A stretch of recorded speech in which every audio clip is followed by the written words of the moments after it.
Sebelum lanjut, seperti biasa, Mimin mau ngucapin terima kasih buat orang baik yang udah nyawer. Kali ini ada dari Tawis Andi, 100.000. Pesan, semoga bisa membantu walau tidak banyak, dan adiknya di sana juga. Yang sabar ya. Buat orang baik yang udah nyawer, Mimin mau ngucapin terima kasih banyak. Semoga semakin bertambah rezekinya, panjang umur, dan sehat selalu. Kita lanjutkan ke intronya.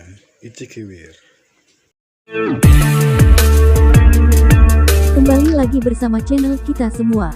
Jika Anda suka, jangan lupa komen, like dan subscribe, share juga bila Anda berkenan. Selamat membaca dan mendengarkan. Perintah Kaisar Naga. Bab 3308-3310.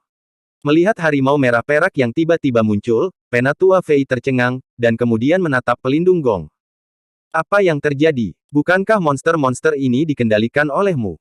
Bagaimana mereka menyerang kita sekarang? Penatua Fei bertanya dengan bingung. Harimau merah perak ini tampaknya telah didetoksifikasi. Pelindung gong memandang harimau merah perak yang menerkam, dan berkata dengan ekspresi agak gugup. Anda harus tahu bahwa kekuatan harimau merah perak ini tidak rendah, terutama Raja Harimau, yang telah tumbuh menjadi tubuh lebih dari 10 meter, dan telah mencapai alam kesengsaraan transendensi. Dapat berubah antara bentuk manusia dan hewan. Awalnya, mereka dan harimau merah perak ini tidak melanggar air sungai, tetapi untuk menuai keuntungan dari nelayan, pelindung gong menggunakan tenda obat untuk membingungkan pikiran harimau merah perak ini dan membiarkan mereka menyerang para pembudidaya teran yang melewati pegunungan Cilian ini. Kalian para pembudidaya jahat yang penuh kebencian telah menggunakan tenda racun untuk membingungkan pikiran kami, membuat kami membantai para pembudidaya teran, dan membuat para pembudidaya teran memiliki dendam dengan kami. Hari ini saya akan menghancurkan mayat Anda menjadi 10.000 keping. Raja Macan meraung marah, dan langsung bergegas bersama bawahannya. Melihat ini, pelindung gong hanya bisa memimpin orang maju untuk menghadapi pertempuran, sementara Penatua Fei dengan cepat mundur, dan kemudian melewati sisi ini dan mengejar ke arah di mana Dev melarikan diri. Tujuannya adalah membunuh Dev, jadi dia tidak bisa melepaskan Dev. Zian melihat bahwa Penatua Fei melewati harimau merah perak itu dan mengejar Dev, dan dia juga mengikuti dengan cermat.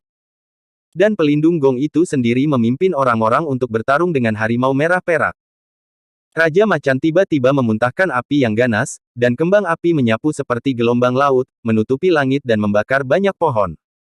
Di lautan api, beberapa pembudidaya iblis dari aula tanpa jiwa tidak punya waktu untuk menghindar, dan tubuh mereka langsung dinyalakan. Ya, beberapa pembudidaya iblis tertangkap basah dan berteriak kesakitan. Dan harimau merah perak lainnya bergegas, merobek dan menggigit, melampiaskan amarah di hati mereka.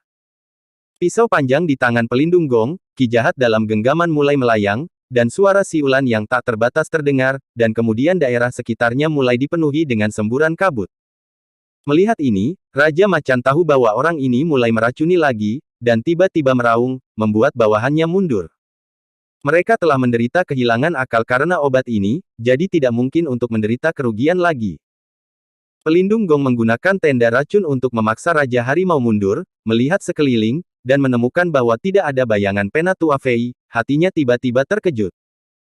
Jika sesuatu terjadi pada Penatua Fei ini, maka dia akan berada dalam masalah, dan diperkirakan aula tanpa jiwa tidak ingin dia kembali, apalagi menjadi Penatua. Ikuti saya menyusul Penatua Fei segera. Pelindung gong membawa para pembudidaya iblis itu dan mulai mengejar ke arah di mana Penatua Fei pergi. Dan pada saat ini, Dev membawa Hawkins dan Letty dengan putus asa menuju tempat yang lain beristirahat. Dia bisa dengan jelas merasakan ada orang yang mengejar di belakangnya, jadi Dev tidak berani bersantai sedikit pun. Segera, Dev membawa Hawkins dan Letty kembali ke tempat semua orang beristirahat.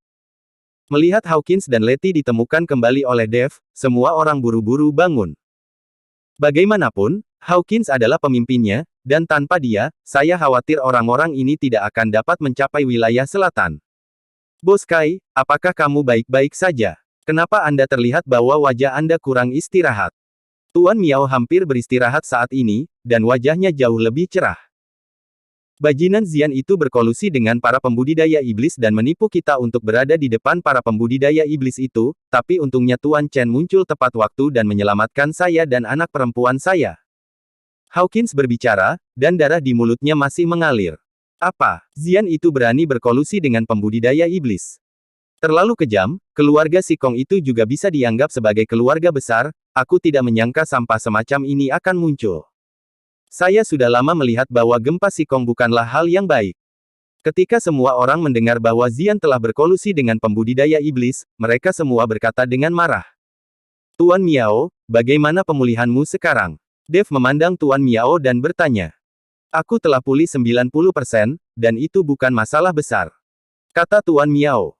Para pembudidaya iblis itu mengejar di belakang, jadi kita harus meninggalkan beberapa orang untuk memblokir mereka. Sekarang Bos Kai terluka, dia juga perlu dirawat sesegera mungkin, jadi saya berencana untuk membiarkan Dr. Chen membawa Bos Kai dan beberapa orang yang lebih lemah untuk pergi lebih dulu. Kalau begitu tinggalkan beberapa orang untuk memblokir para pembudidaya iblis itu, dan jika kamu bisa, hancurkan para pembudidaya iblis ini secara langsung, jika tidak mereka juga akan menyakiti orang lain jika mereka tinggal di pegunungan Cilian ini. Dev berkata kepada Tuan Miao. Tidak masalah, saya kebetulan bertemu dengan para pembudidaya iblis ini. Tuan Miao mengangguk dengan menyakitkan. Dev meminta Dr. Chen untuk membawa Hawkins dan beberapa gadis serta Yulian pergi dulu sementara. Kekuatan mereka terlalu lemah, dan bertahan tidak akan banyak membantu. Adik laki-laki, kekuatan Anda di alam tubuh komposit, saya sarankan Anda juga akan pergi menjauh bersama mereka, saya akan membawa beberapa orang untuk memblokir para pembudidaya iblis ini.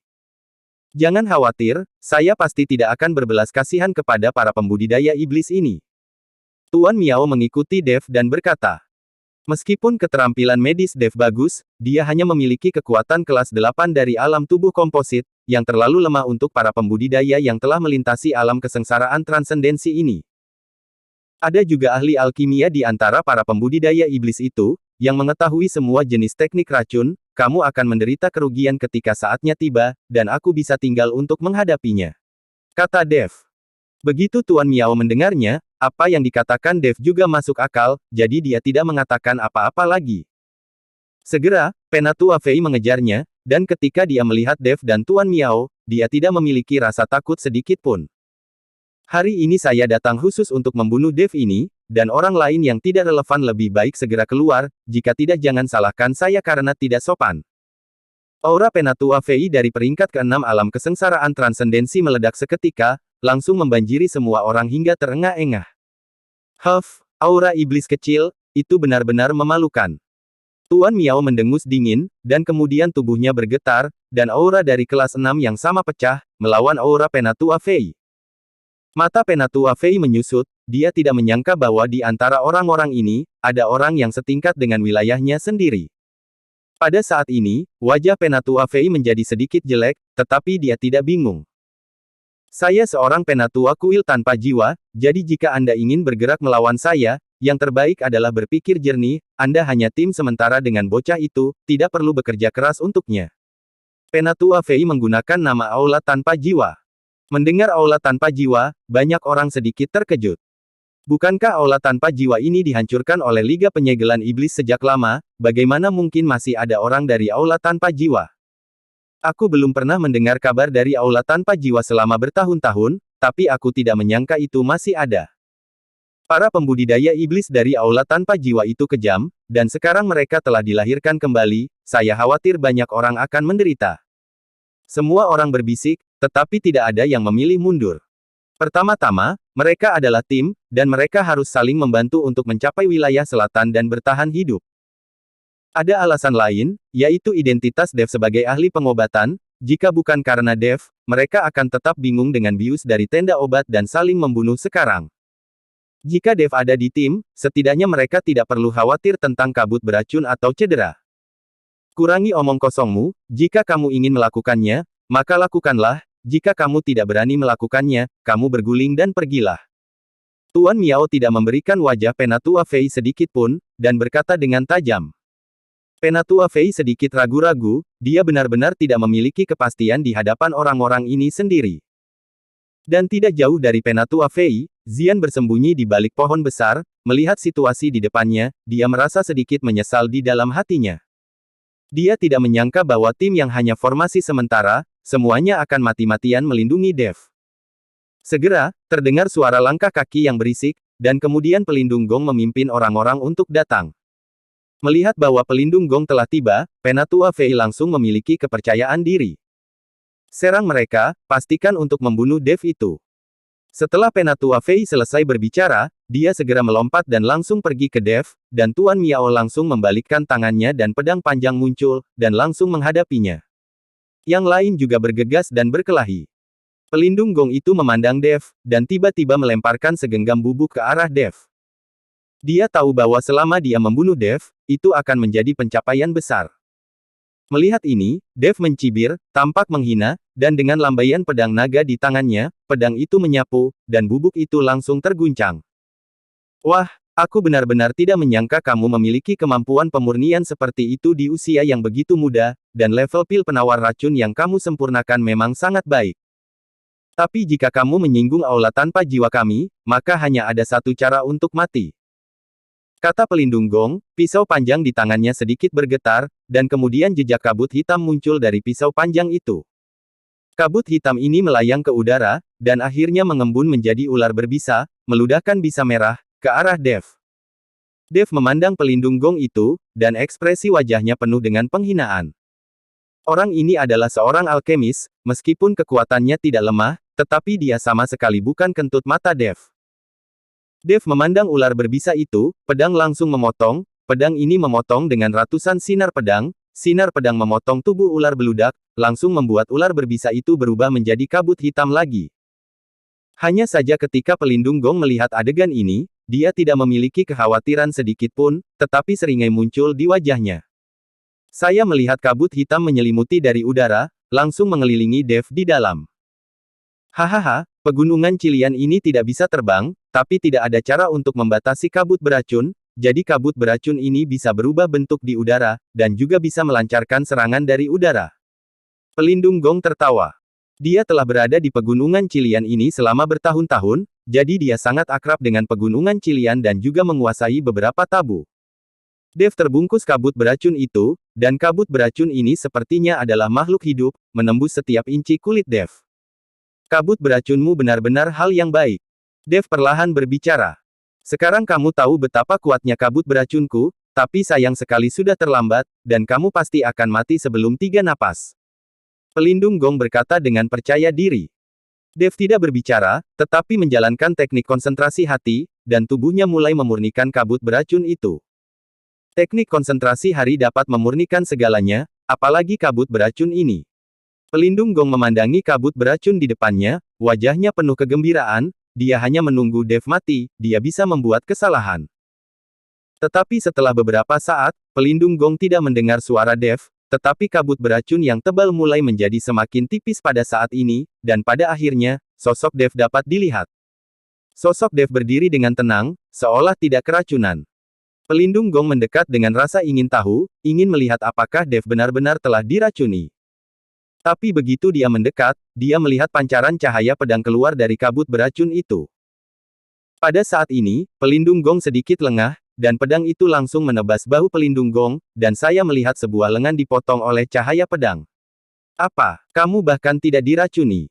Pelindung gong terkejut, dan tubuhnya dengan cepat mundur. Dia tidak menyangka Dev berada dalam kabut beracun ini, dan dia tidak terpengaruh sama sekali. Pelindung gong menutupi lukanya, dengan tatapan kaget di matanya. Dengan racunmu yang rusak, bagiku, itu hanya kentut yang tidak ada gunanya.